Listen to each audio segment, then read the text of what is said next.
네, 학교 폭력을 당했다는 초중고생이 10년 사이 최대치를 기록했다는 소식 최근에 전해드렸는데요. 코로나 이후 등교를 시작하며 신체 폭력이 늘어나고 그 방식도 교묘해지고 있습니다. 오늘은 팬데믹 이후 다시 고개를 드는 학폭을 박재훈 기자와 따져보겠습니다. 자, 박 기자, 학폭이 현재 얼마나 심각한지 실태부터 한번 짚어보죠. 네, 코로나로 대면 수업이 제한되면서 학폭 피해 응답률은 0.9%까지 내려갔습니다. 하지만 이후 3년째 증가해 올해는 10년 만에 최고치를 기록했습니다. 눈에 띄는 건 신체 폭력 비중이 크게 늘었다는 점입니다. 2020년 7.9%에서 매년 증가해 올해 17.3%로 치솟았습니다. 교육당국은 대면 수업이 늘며 학폭 피해 유형도 온라인에서 신체 폭력 중심으로 증가했다고 분석했습니다.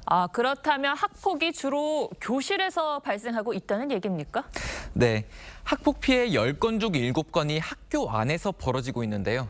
구체적으로 장소는 교실 안에서 쉬는 시간 혹은 점심시간에 학폭이 가장 많이 일어나고 있었습니다. 예. 또 피해자의 절반가량은 같은 반 학생을 가해자로 지목했습니다. 자, 이제 학폭이 어떤 식으로 이루어지는지 알아야 대책을 세울 텐데요. 상황이 어떻습니까?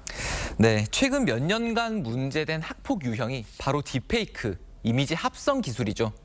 영상에 특정인의 얼굴을 합성해 유포하는 겁니다.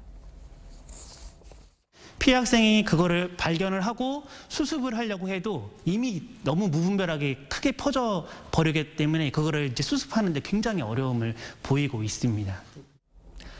네, 그런데 요즘은 이 같은 온라인상의 학폭뿐 아니라 실제로 때리거나 금품을 갈취하는 수법이 다시 고개를 들고 있습니다.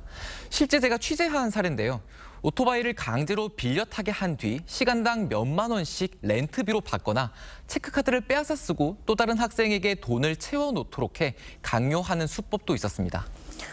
자, 최근에는 이런 학생들의 다툼을 중재하다가 또 학부모의 폭언으로 교사가 숨졌다는 소식도 있었는데요. 현장 교사들의 고충이 더 클 것 같습니다.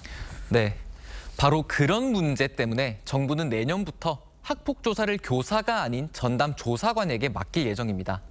퇴직 경찰이나 퇴직 교원을 활용하고 학교 전담 경찰관 인력도 10% 늘리겠다고 했는데요. 또 가해 학생과 즉시 분리 기간을 3일에서 7일로 늘리고 학폭위 조치가 나올 때까지 가해 학생 자퇴를 막을 예정인데 피해자 보호 조치가 충분치 않다는 얘기도 나옵니다.